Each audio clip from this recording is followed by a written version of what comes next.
Wait, you've got to be kidding me. Let's get this untwisted.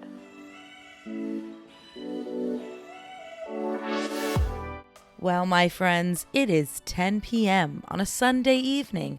I am lying in bed, in my pajamas, sitting next to a gallon of water and an open box of dates. And also the remote controller, which is paused on season 8, I believe, of Survivor. Going to be a great one. So this scenario could only mean one of two things. The first of which is a normal Sunday evening for yours truly. And the second is Taylor is on her period, which is the more likely option and the reason for today's episode. If this conversation does not pertain to you, I highly recommend looking through the vast catalog of 75 other episodes for you to listen to if this is not something of your interest. But this is not only top of mind, but something I would say, quite passionate about, if you can be passionate about menstrual cycles and their effect on the body.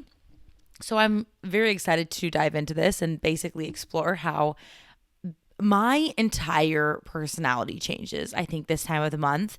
And I will go into these like little phases where I just blame literally everything on my period. And it's actually not even my period for the most part. For me, it is PMS, like the week plus-ish, give or take, of the time before my period starts. And I start to know, like right away, I start to know my body. I start to know when I feel like I'm getting some cramps. I usually bloat pretty badly. I start to get really bad headaches, get really moody, like the general list of being a woman. It just starts to go off. So when it's time, I'm fully aware of what I'm about to endure, but it still, is a little jump scare every month. I'm still a little bit uncertain of what's to come. It's like a little fun surprise, like what will be in store this month? How grouchy will I be this time of the year? I feel like I've leaned into my symptoms though as I've gotten older because one, there's only a few things that you can start to do to mitigate them.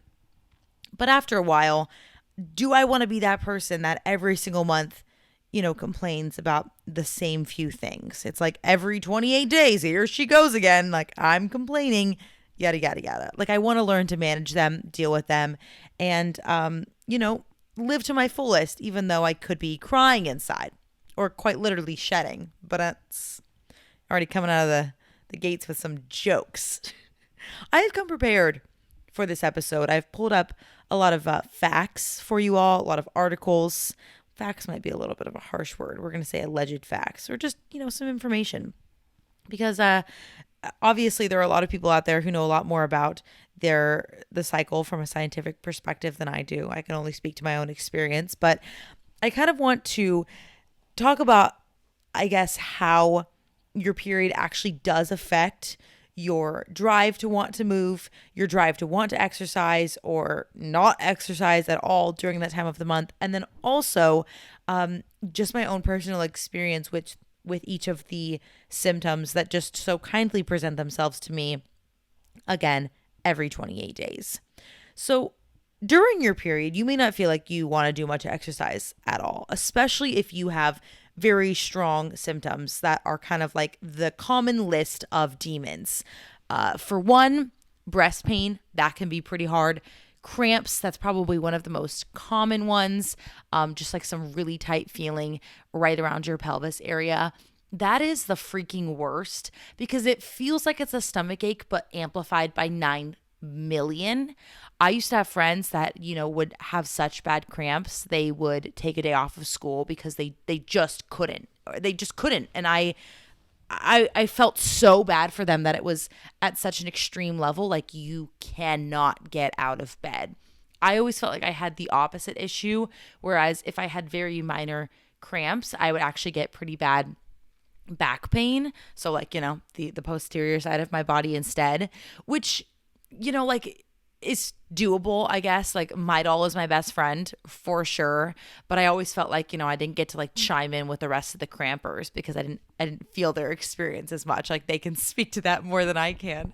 And then just like a few more random symptoms would be nausea, which, oh my gosh, if you have nausea while you are on your period, God bless you, because that sounds like a horrible recipe for disaster.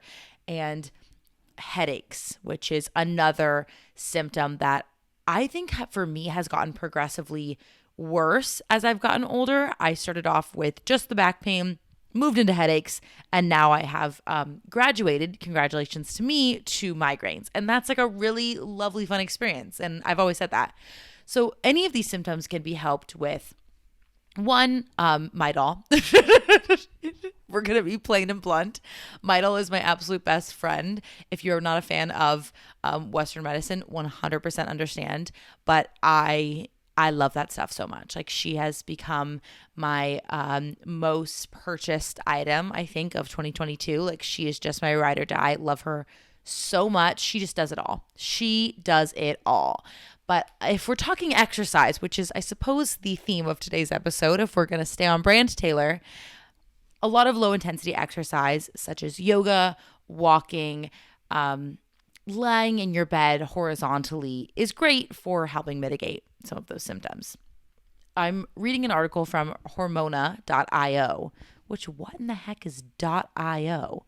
But love this title, Hormona. But it says during your period, the first few days of your cycle might be a good time to be gentle with yourself. Usually after day 3 to 5, the estrogen levels start to rise, which might mean you may feel more able to do more intense exercise.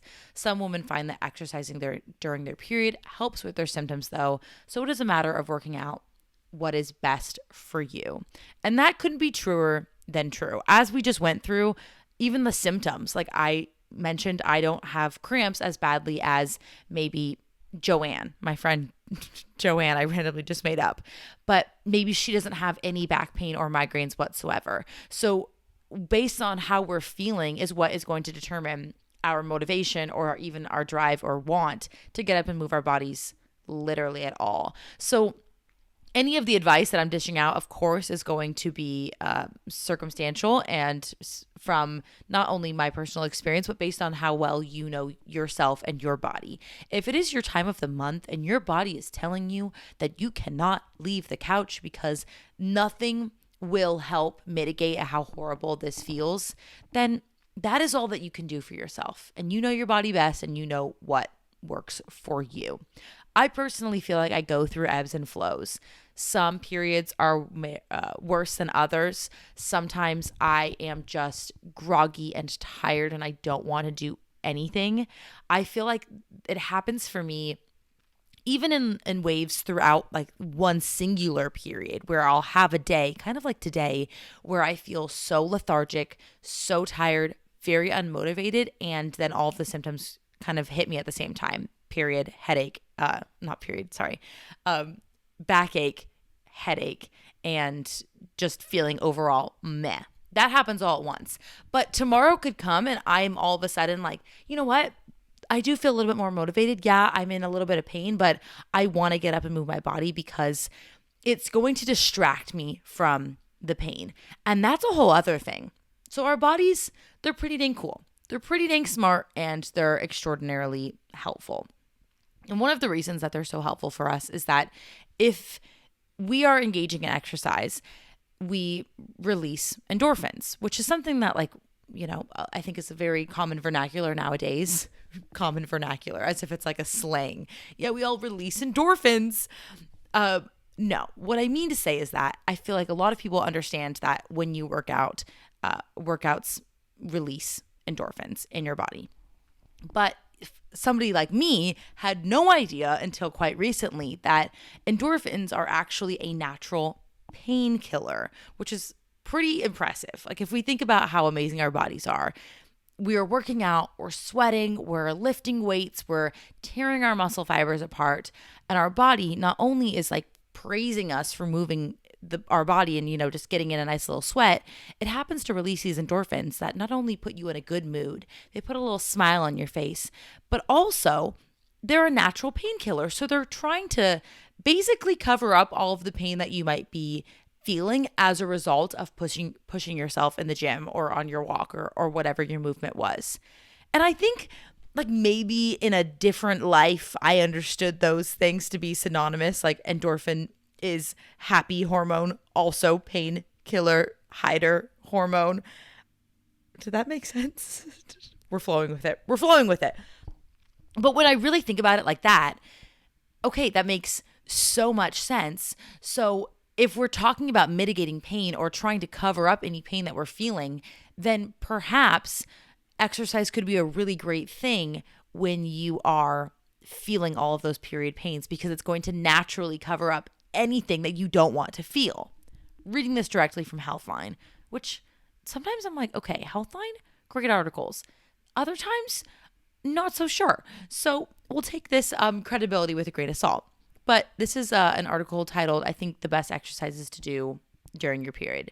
It says, tap into your endorphins. Because exercise gives you a natural endorphin high, it can elevate your mood and actually make you feel better.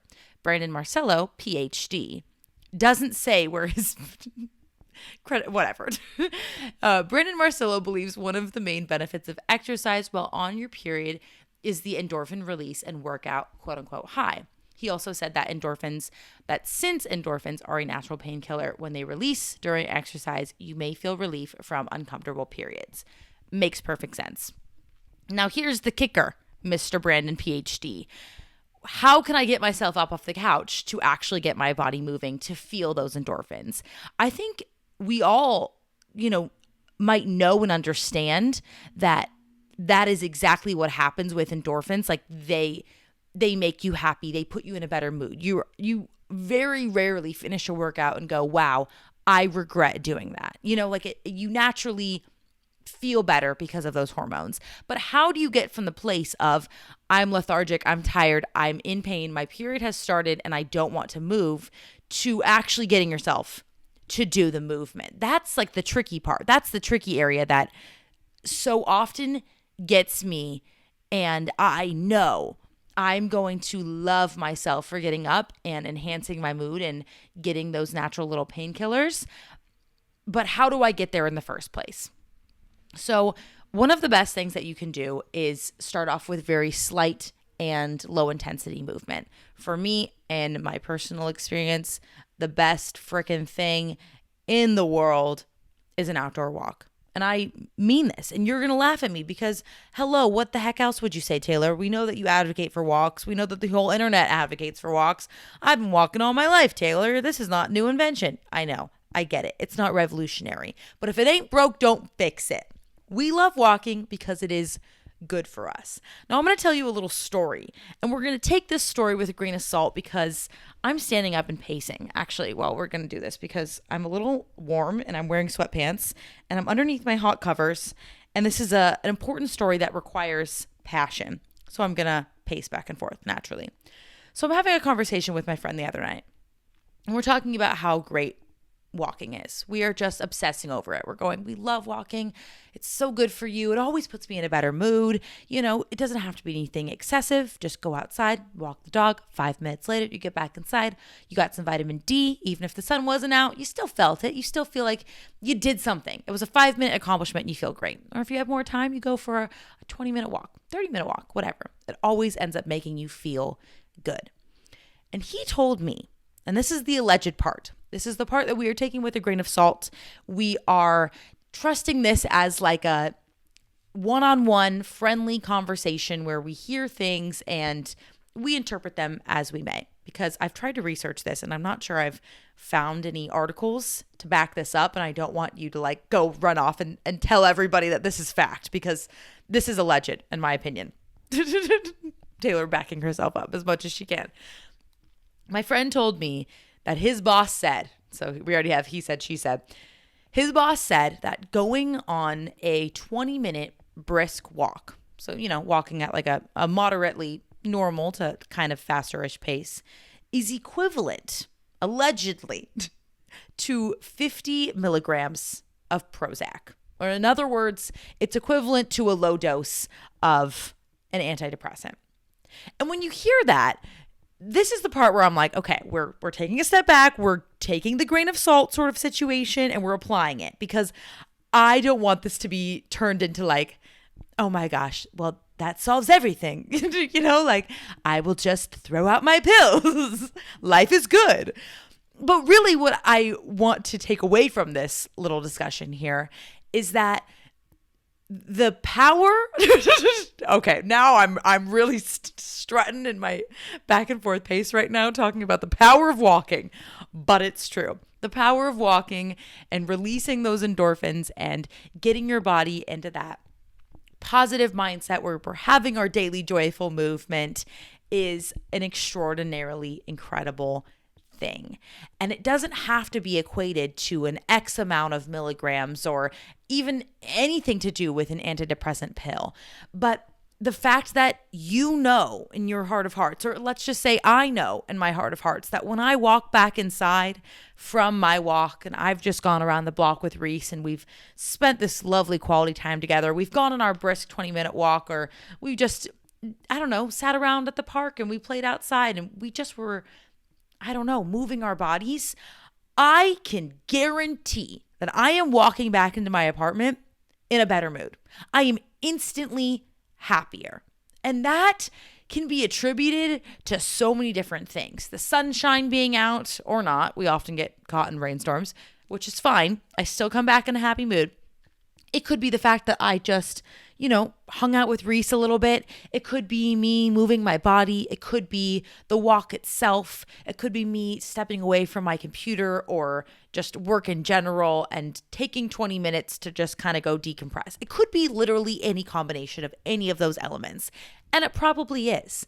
But I don't need that argument of 50 milligrams to defend what I know is factual for myself, that it genuinely does help me and put me in a better mood. So if I'm feeling shitty as heck, that makes sense. When I'm on my period and I don't want to do anything, sometimes I don't. And we leave it at that and we turn off the podcast and we say, thank you so much for coming, bringing the dancing lobsters. But if there is a day when I can get myself to go move and it is a big movement, like I go to a workout class or I go lift some weights, or maybe it's just me going out on a walk. It sounded like I had a weird little hiccup there. I'm going to come back from whatever I was doing, and I know I'm going to be proud of myself for moving. And oftentimes, I think whatever I was feeling beforehand in regards to my symptoms, I'll kind of forget about. And that's being like straight honest with you. A lot of times, like my back is still kind of persisting. My migraine's pretty consistent, but that's a story for another day. But it still is, to me, amazing.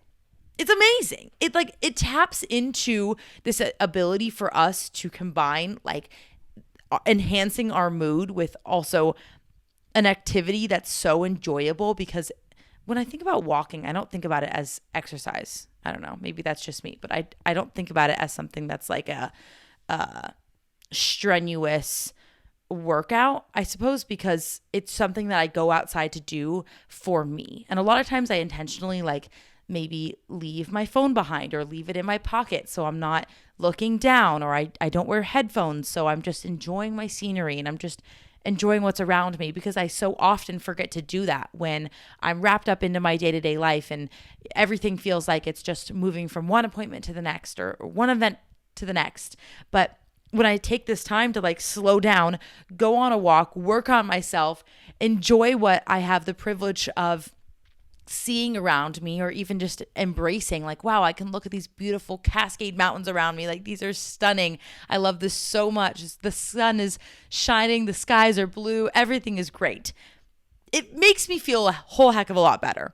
And that's my rant on walking, at least for the time being. But there will be another one coming soon. But again, just to reiterate, when I'm talking about my conversation with my friend, I think that it struck me because it felt like something that almost like validated everything that I've always felt about walking without me needing to immediately look up some sort of scientific journal to prove whether or not that was true. And like I mentioned, I have been trying to Google it, trying to find some articles to back it up. And if I happen to find any, I'll link them in the description. But at the end of the day, even if I don't find one, it's not that I need that validity to know what I have been feeling. The benefits of walking that I have been feeling are true, because I know that they are. I really know that the overall theme here is to listen to you and your body. I don't know why I said that so choppy, but listen to what is best for you, because I'm going to sit here and say that this is something that I love and you're going to disagree. Or you might say, I have no idea what she's talking about. I've never had period pain. I've never experienced that. And if that is the case, tell me your wizardry. Tell me how you got this to happen, because I'd love to know. And that's okay, because we're all going to be different and we're all going to experience things differently based on our body. But that is the whole point. You should be tuning in to how you are feeling. We all respond to hormonal fluctuations in a different way. That was me trying to read a sentence. And then I was like, wait a minute. I didn't read the whole sentence, and that didn't make sense to what I was talking about. I'm reading something from an article on patientinfo.com. This feels like I'm trying to do research on WebMD or Wikipedia, and I'm going to get marked down for having bad citations in my essay. Don't make fun of me. This is real validity, okay? I mean it. I mean, it's all like fluff, so it's still cute. That being said, everybody is different. We don't all respond to hormonal fluctuations in the same way. You might find that your energy levels vary depending on where you are in your cycle, or you might feel strong all month long. You could have a period of your period where you just feel like so lethargic, or you could not have that sensation whatsoever. You could feel 100% the entire time. But the best thing to do is to know what your body is feeling and to know how to respond to that. This is not to mention that your cycle may be longer or shorter than 28 days. And if your periods are irregular, the relationship between your hormones and your workout performance may be harder to track. I am a queen of an irregular period. I highly recommend some sort of tracking app or notebook, journal, or something for you to use to track your period. For me, I feel like if I didn't have something to track it, I would just genuinely forget. I give props to the people who track like every single phase, like luteal phase. And yeah, I was going to list more phases that I don't know the names of. I give props to people who actually know like exactly what time of the month they are in at that time. Couldn't be me, not without an app. I use Flow, FLO, and it's a great app. It's free. Actually, no, that might be wrong. I think they have like a free, maybe month-long trial, but I also want to say it might be $10 for a year. So it's very doable if that is something that you need, but I'm pretty sure there's like thousands more of free apps. This one just has like a little bit more helpful like documentation of any symptoms, or you can talk to maybe it's experts, or there's like some sort of forum on there. Clearly I'm not getting my full use out of my membership, but I just like it because, again, I wouldn't be able to track anything without it.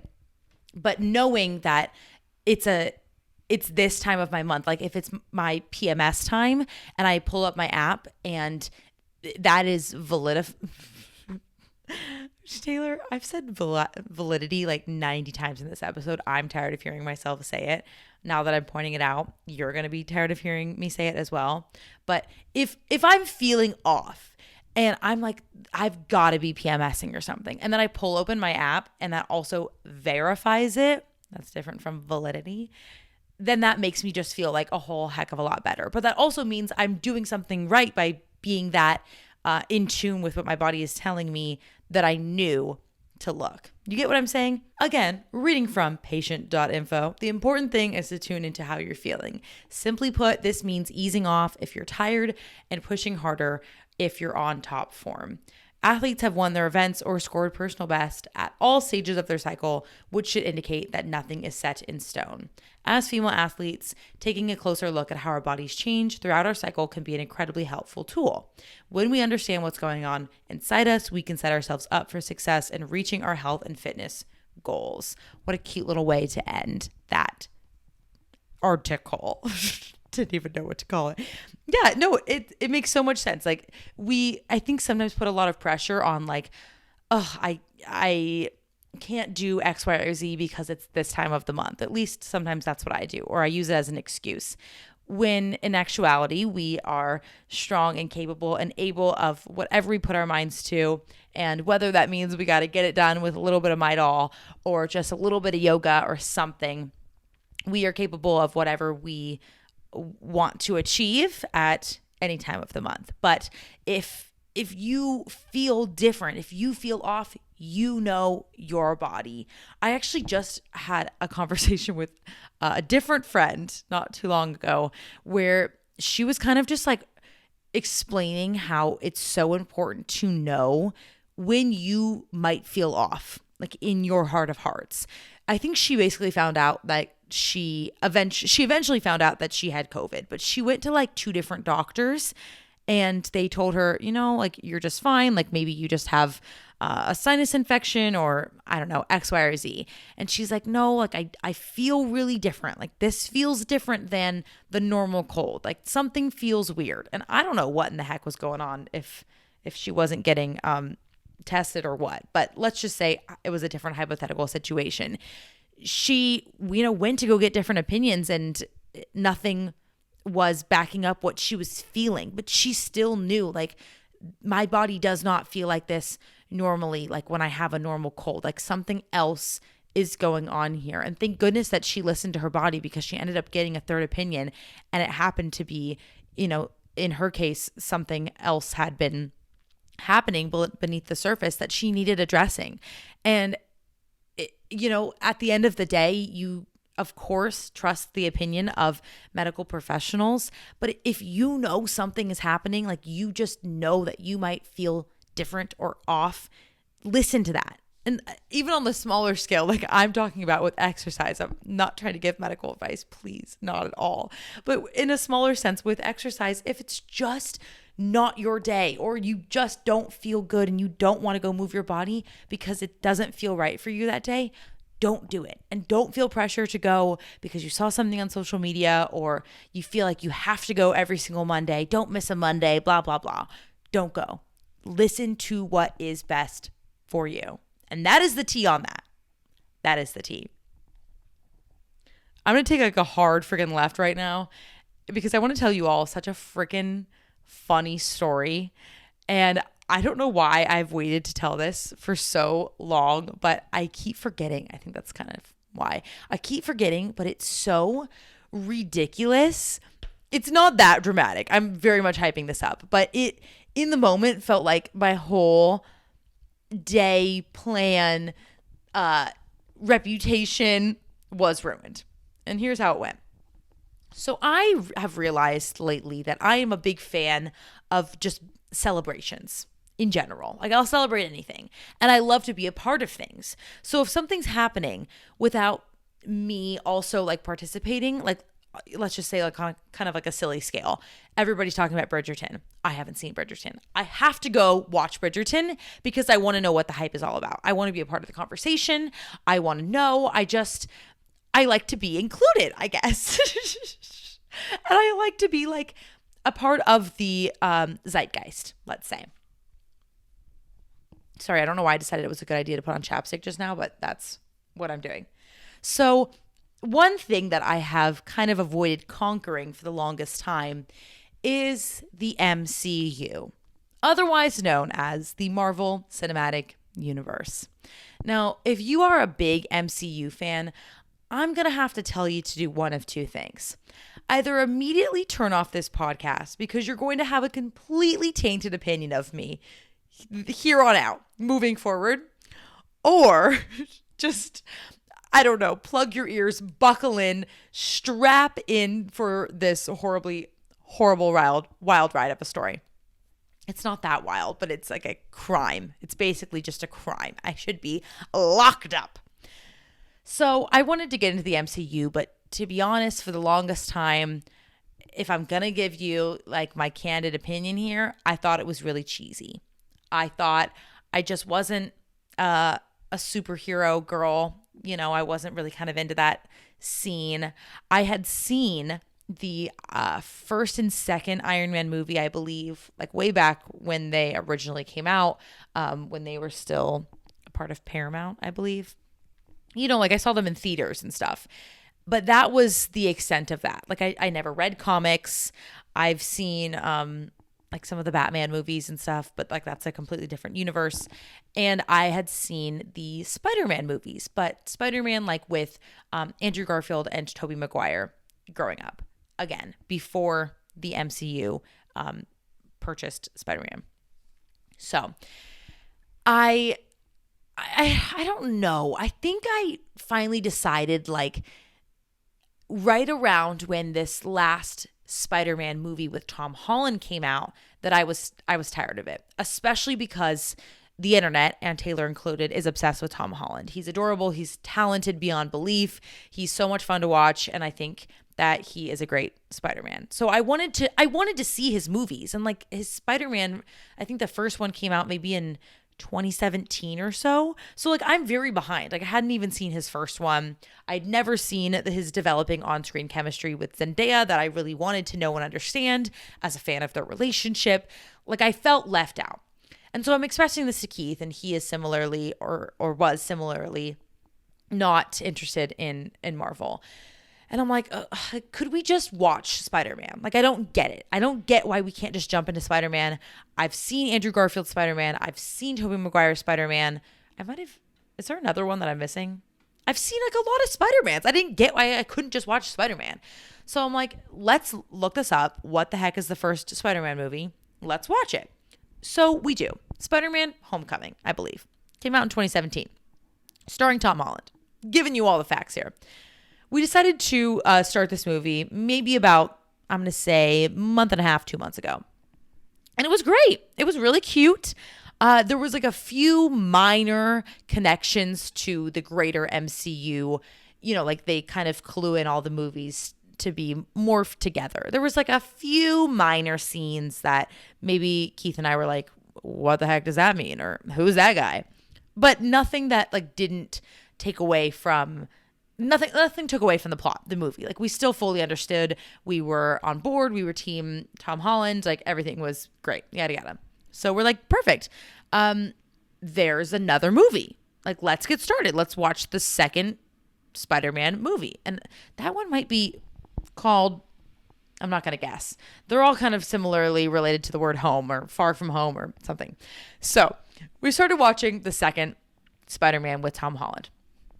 Now, if you are familiar with these movies, as I just mentioned, they're all intertwined with the MCU. And still at this point in time, Keith and I are very hellbent. We're like, you know what? Nope, it's too much of a commitment to get involved in the MCU. Like, how in the frickin' world are we just supposed to start from scratch? I know a lot of people who did that during quarantine, like missed opportunity. So what am I supposed to do? It's not going to happen. We're just never going to watch any of the movies. So let's just jump into Spider-Man 2. Spider-Man 2 begins with a montage of characters that maybe, I'm trying to say this without having any spoilers. It starts off with a montage of characters that are no longer involved in the MCU. Kind of like a silly little in memoriam. And immediately we both just look at each other like, well, oh shit. We just screwed this for ourselves. We literally just effed this up so much. So much. Because we were kind of like, I think maybe itching towards the idea of watching one or two MCU movies, like somehow getting ourselves involved. But right there in that moment, we shot ourselves in the foot because we basically spoiled, like, I would say 90% of the series. It was like a big moment. It was a big moment. So we stopped the movie immediately. We literally paused it. We like saw the first, I'm not kidding you, 90 seconds and we paused it. And we're like, okay, something's got to change here. What are we doing moving forward? And Keith says, this is his words, not mine. You can get mad at him, not me. He's like, you know what? I don't know if I want to dive into the MCU, but what I do want to dive into is the Avenger movies. Like, if those are going to be what everybody loves and that's what people rave about, let's just watch those. And me, a little naive chap, am like, yeah, sure, honey. That sounds great. Like, I don't see anything wrong with that. I don't quite understand how that could be problematic. So we start from the beginning. We watch the first Avengers movie. And this movie came out, oh my golly, like 2011, 2014, something like a long time ago. So I had like barely any idea that this movie even came out when I was in middle school or whenever it was. So it wasn't like that. I don't know. It felt like it was a fun movie to watch, but it was also kind of cheesy, and like we liked it, but we weren't like super committed yet. Then we just kind of like start migrating like through the rest of the Avengers movies until we reached Infinity War. Actually, after we watched Infinity War. So we've watched like 3-ish Avengers movies, which again, if you are an MCU lover, I am so terribly sorry because we're doing every element of this so beyond backwards. And we're paying the price for it. Let me tell you, we are paying the freaking price. I don't know what it was that finally got me to say, Keith, we're doing this wrong. We are doing this wrong.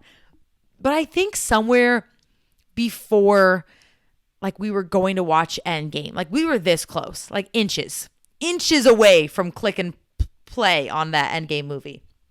I'm like, I don't know. Something about this feels like we fucked it and we need to go back to the beginning. And like we're having this whole debate, right? Because we don't want to go down this big, huge adventure. Starting the MCU is like, I feel like at this point, like a 90 movie experience. It's not just something that you can tackle on a Tuesday night. This is going to be a big burden. And the time that we have together to watch movies is like next to none. So it's basically going to take us until like the year 3000. The Jonas Brothers will have gone multi-platinum. But somehow I convinced him. I'm like, let's just start from the beginning. And I also did a lot of research on how to start watching from the beginning because there's two very prominent suggestions and ways to approach this. People are very fiery on which one to choose, which one not to choose. But the two main categories, or I suppose the only two categories, are either to watch the movies in the way that they were released. So just as the rest of the public watch the movies. The second way to watch them is kind of the spoiled way. And that is watching them in timeline order. So basically everything makes a fuck ton more sense. So after like zero contemplation, we're like, why the heck would we not watch them in timeline order? Like, I get it. We're joining the series late. We've already messed everything else up. Like, why not just spoil ourselves half an inch more by actually understanding what the movies are talking about? Because that is one thing that definitely does bother me. Like, I don't like when we were watching Avengers. Again, I know we effed ourselves.